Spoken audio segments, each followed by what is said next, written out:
Hello, Refuge Church. Welcome back. This is the Torah series.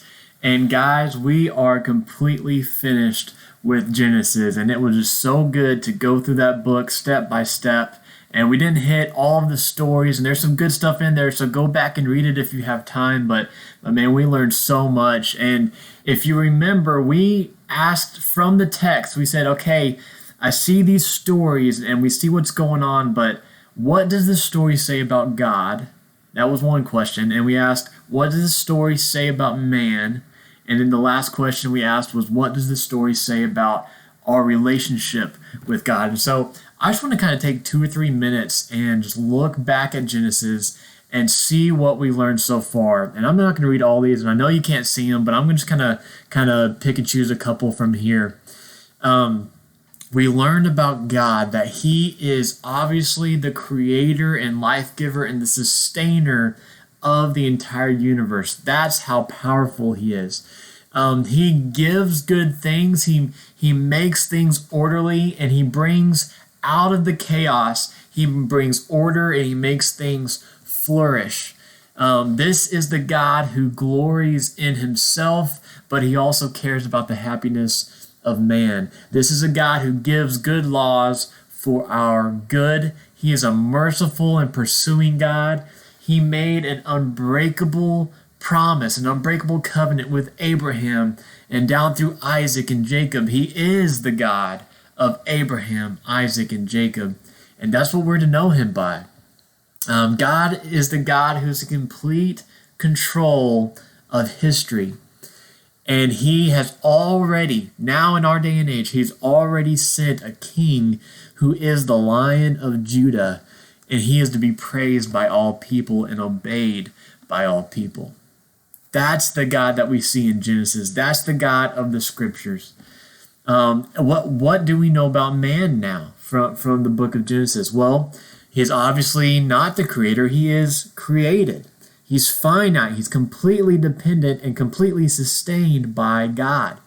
He's made in God's image, and He is to have rule over God's creation. That's what we're created for.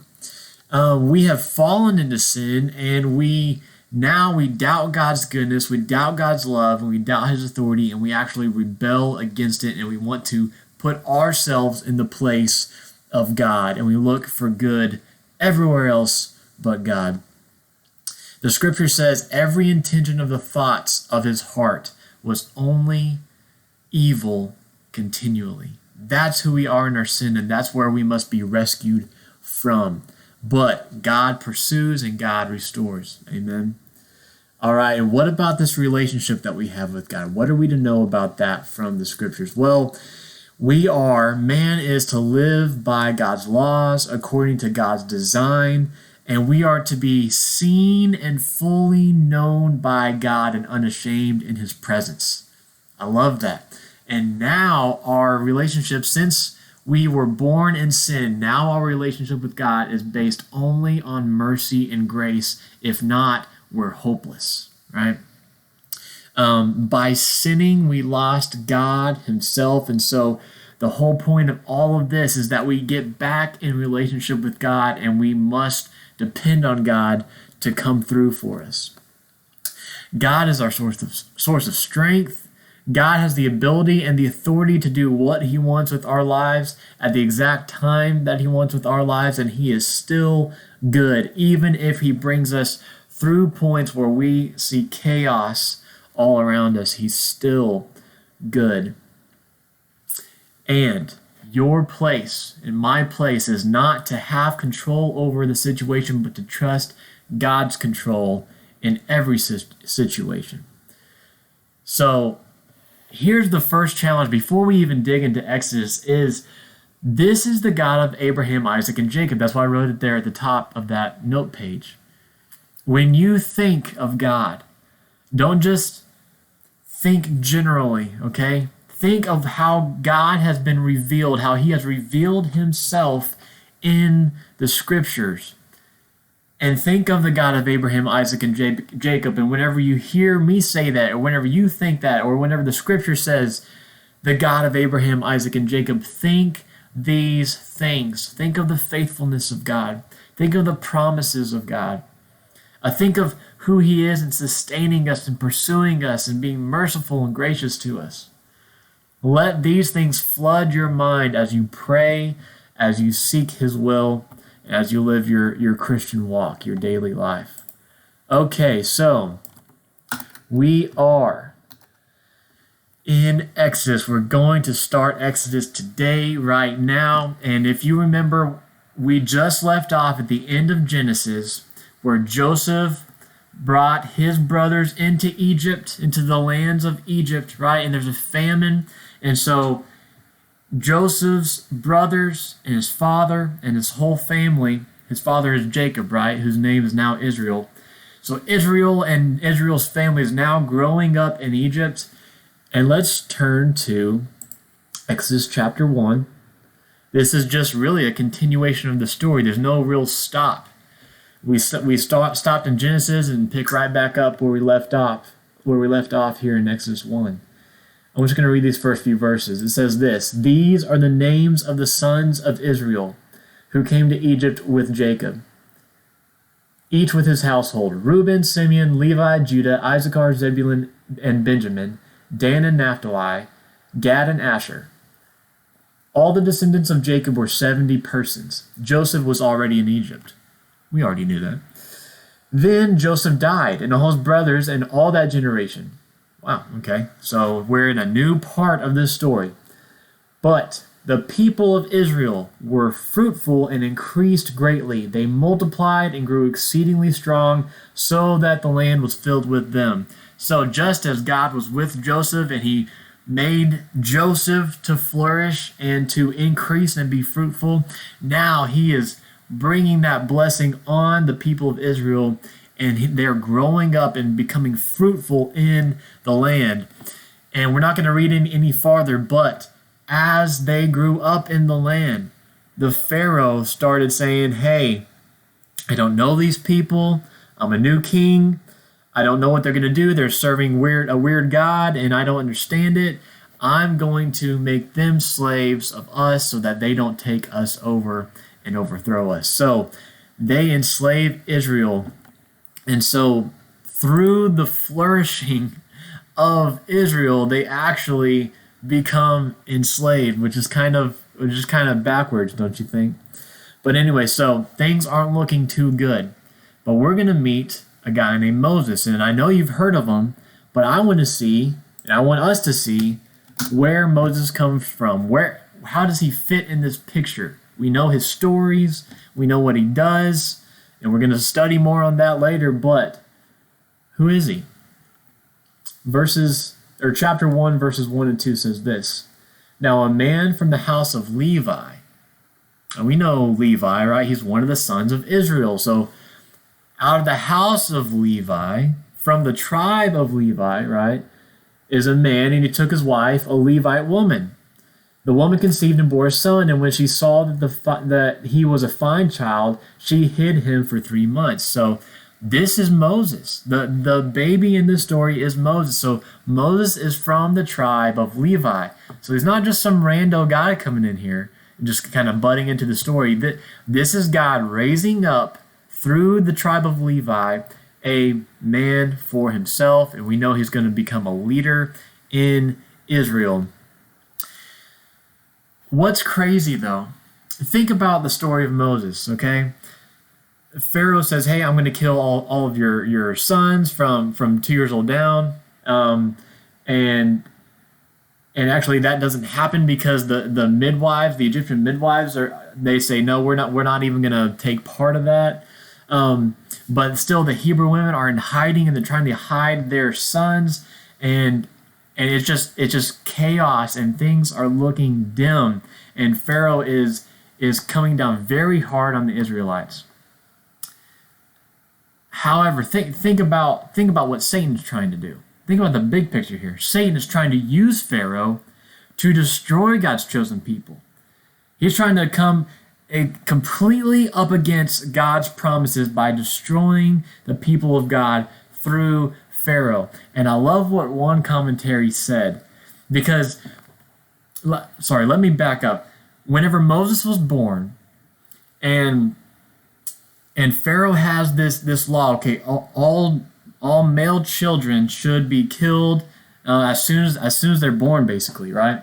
And that doesn't happen with Moses. And Moses gets floated down the river in a little basket. And then guess who gets Moses? Pharaoh's daughter.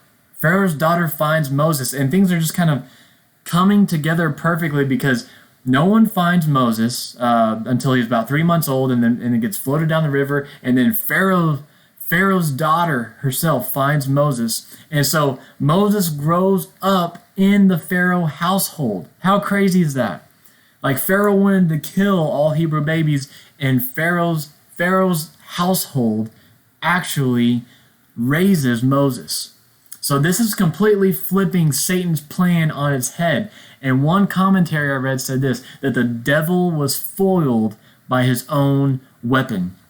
And here's what he meant by that, is that Satan tried to use Pharaoh to destroy God's people, but God turned that on its head and used Pharaoh himself to raise up Moses as the man who would deliver God's people from Pharaoh and Satan's grasp.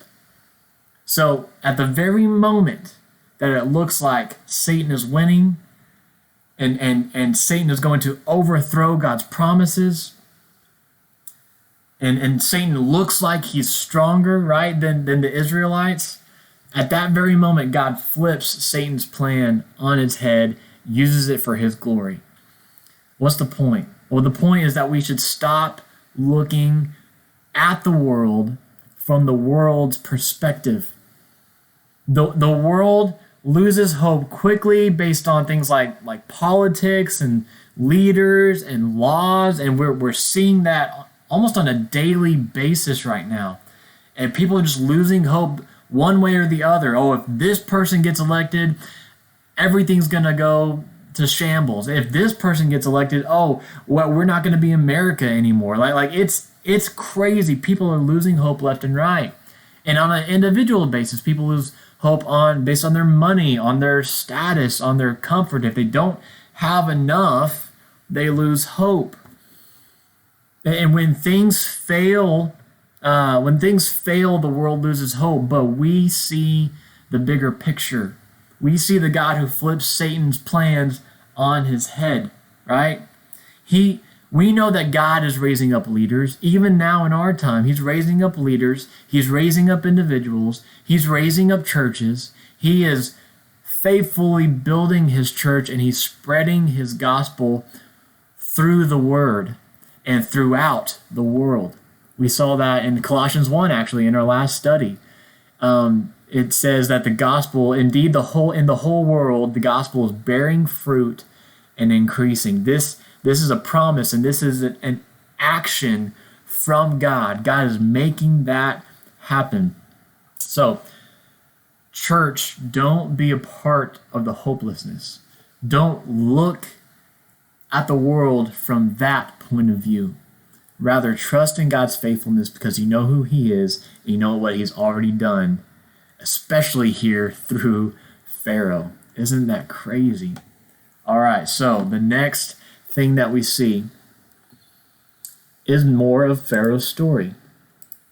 I'm going to read this right here. Chapter 2, verse 14. So Moses sees an Egyptian and an Israelite fighting, and he kills the Egyptian. So now Moses is a murderer. Like I said, God uses messed up people. That's what we saw last week, right? So Moses is a murderer, but then that kind of rumor starts spreading like, oh man, Moses just killed a dude, right? And then the next day, he actually sees an Israelite fighting with an Israelite. And this is what happened. This is what the Israelite says. Actually, let me back up to verse 13. It says, when he went out the next day, behold, 2 Hebrews were struggling together. And he said to the man in the wrong, why do you strike your companion? He answered, who made you a prince and a judge over us? Do you mean to kill me as you killed the Egyptian? Then Moses was afraid and thought, surely this thing is known. And so this is indicative that Moses is being rejected as a leader. Now, he's not trying to be a leader yet, But right now, it specifically says, he says, who made you prince and judge over us? This is just a broad statement of the Israelites rejecting Moses.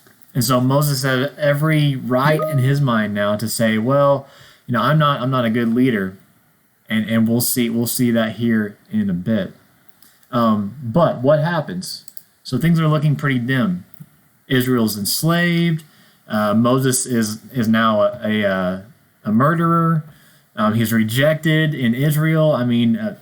Pharaoh's trying to kill babies left and right. Like, it is crazy out there. But let's just scroll down just a little bit more at the end of this chapter. Look what God does. God responds.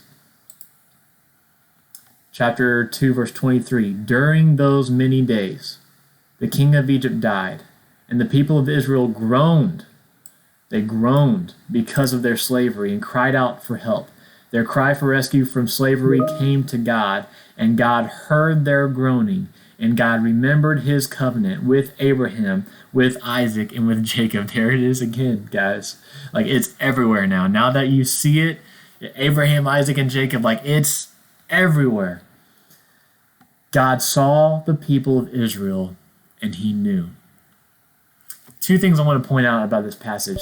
It says that God heard their groaning, and God remembered his covenant. He remembered his covenant with Abraham. So what does that mean, that God remembers? Does it mean that God just forgot and he's like, oh yeah, my covenant, let's get that going? No, every time you see the word remembered, as in when God remembers something, first of all, perk your ears up, because it means something big is about to happen. God's remembering is him intentionally lining up with his promises. He's putting his faithfulness to action, okay? He's coming through. In other words, he's coming through on his word. So God promised through Abraham that I'm going to bring these guys, I'm going to bring your family into Egypt, and I'm going to rescue them out. He promised that already, like word for word. So now when God remembers his covenant with Abraham, it is him saying, okay, I'm going to come through on my word now. This is the time where I'm going to come through on my word. And so far from God like forgetting anything, he never forgot. He's just going to put that into action now. So when you see that word, get excited. Something big is going to happen. The second thing I want us to see in this passage is that God sees, God hears, and God knows. God sees his people, and God knows his people. And not just in a general sense, but God sees their pain. He sees their suffering, and he intimately knows their suffering and their groaning. God is a God who does not stay distant. We see that, but this is a very relational way that he comes close. Yeah. As humans, like our whole existence, we want to be seen. We want to be known, and we rail against that all the time against other people. We don't let people see us. We don't let people know us. And we don't let God see us or know us. But God is the God who comes to us. He sees us. He intimately knows us. He knows the deepest part of us. He knows the parts that are yearning, the parts that are desperate, the parts that are agonizing and suffering. He knows that part of us. And that's a daily thing, is it not? It is with me. I would think it is with most of you guys out there as well, but God sees that. He's not distant. He understands it. And you can see now that we have seen Jesus and we know who Jesus is, like, this is most clearly seen through Jesus. The fact that Jesus himself, he comes and he identifies with his people. He identifies with their humanity. He understands their suffering. He understands the darkness that we go through. He understands the depths of our souls and the depths of our existence. He understands that. And we can trust that because Jesus literally is human. And so, once again, far from being this distant God, God sees you. He knows you. He meets you in your suffering. And then finally, I haven't written anything down. The first one is Israel is enslaved. God raises up Moses. The second one is God responds to Israel's groaning. And now, this third point is that God rescues. Now, he's not going to rescue immediately, but he comes now to the rescue. Let's look at chapter 3, sorry. Already there, chapter 3. And I'm just going to read 1 through 8. Just straight up here. We need to see this. Chapter 3, verse 1 through 8. You guys know this. Let's go over this just so that we see what's going on. Now Moses was keeping the flock of his father-in-law Jethro, the priest of Midian, and he led his flock to the west side of the wilderness and came to Horeb, the mountain of God. And the angel of the Lord appeared to him in a flame of fire out of the midst of a bush. He looked, and behold, the bush was burning, yet it was not consumed. And Moses said, I will turn aside to see this great sight, why the bush is not burned. When the Lord saw that he turned aside to see, God called him out of the bush, Moses, Moses. And he said, Here I am. Then he said, Do not come near. Take your sandals off your feet, for the place of which you are standing is holy ground. And he said, I am the God of your father, the God of Abraham, the God of Isaac, and the God of Jacob. And Moses hid his face, and he was afraid to look at God. Then the Lord said, I have surely seen the affliction of my people who are in Egypt, and have heard their cry because of their taskmasters. I know their sufferings, and I have come down to deliver them out of the hands of the Egyptians, and to bring them up out of that land to a good and broad land, a land flowing with milk and honey, the land of the Canaanites, the place of the Canaanites, the Hittites, the Amorites, the Perizzites, the Hivites, and the Jebusites. So there it is. God is coming to the rescue. He's coming through on his promise. He says, I will be with you. I will be with you, Moses. I will be with you, Israel. I'm coming for you. And so this whole scene is a very popular scene, and we're going to dig into this more next week. But here we see that God's coming through on his promise. He's coming to the rescue. He's seen Israel in their turmoil, in their struggle, in their grief, and in their groaning. And he sees us right now in the same way.